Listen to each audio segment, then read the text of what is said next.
Ibisonko from National Agricultural Research Institute, NARI, a research officer from working on the horticulture.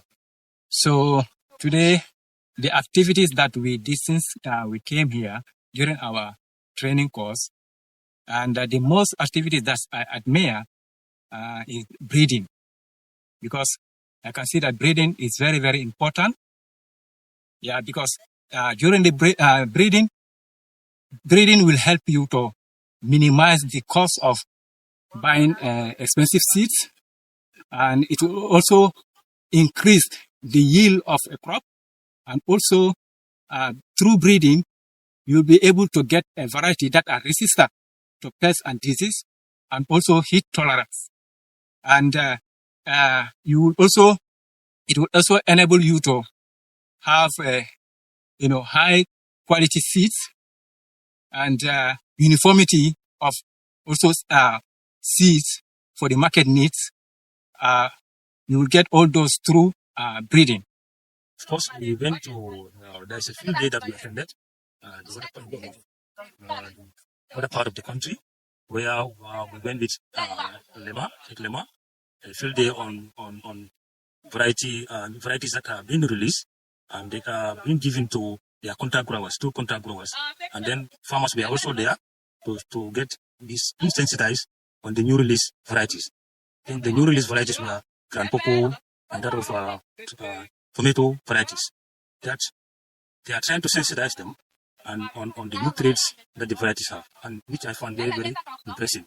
Based on their performance, based on their size and color, I was able to see different kind of crops, fruits with different sizes, which are not found in the Gambia. So I think most impressively, I would love to practice such kind of things if I go back. Another interesting component that I learned the most to one of the second contact farmer in that area where he is into seed production. I asked, because what I saw was very impressive. To my surprise, I was able to see that okra can be transplanted. To my knowledge, that was not the case. Normally, what we do, and I know that's not the best practice, but we do direct sowing.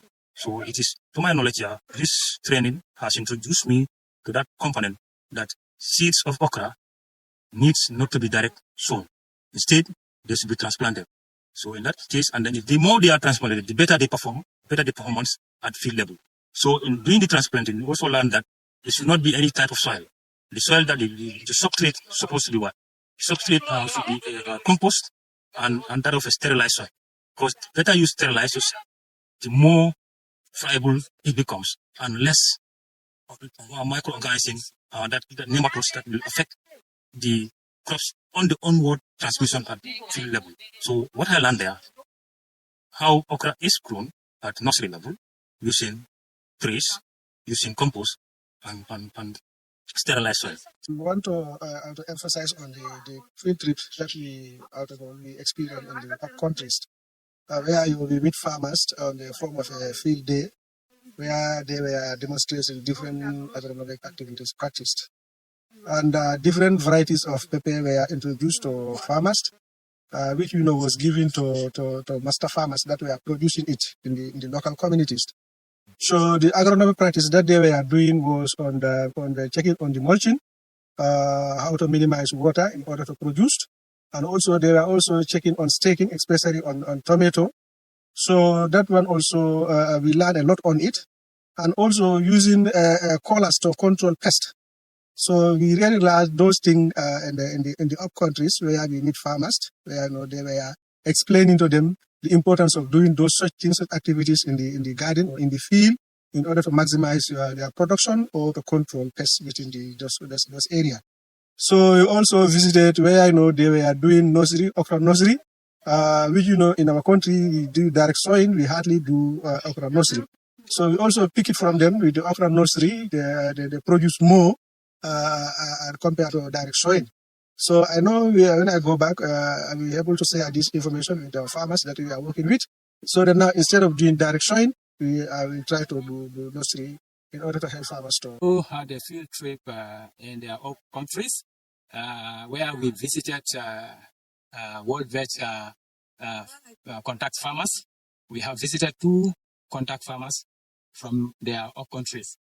Those farmers are seed producers, and they are working directly with those farmers in order to produce quality seeds. That will enhance the production and productivity of crops in this country. So really, I appreciate those farmers' effort.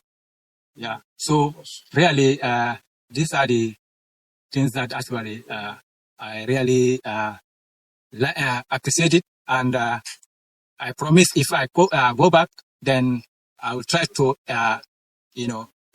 extend the message to my colleagues. I was staying here in Benin. The hospitality was very high.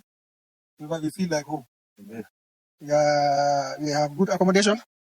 Food was well provided. Very delicious food. We started eating here food in Benin that we did not have in the Gambia. We wish if we go back, we will ask our families, our wives to cook some similar foods for us, so that we continue eating that type of food. So really, we wish the stay is longer than this, at least 3 months, so that we have complete the cycle for the breeding. But unfortunately, we have to be here only 2 weeks. But at least we have learned enough that we can take back home. So thank you for back. Thank you to everybody, all our resource personnel. They are very, very, very resourceful. So we really appreciate and we are happy. Thank you very much. Thank you.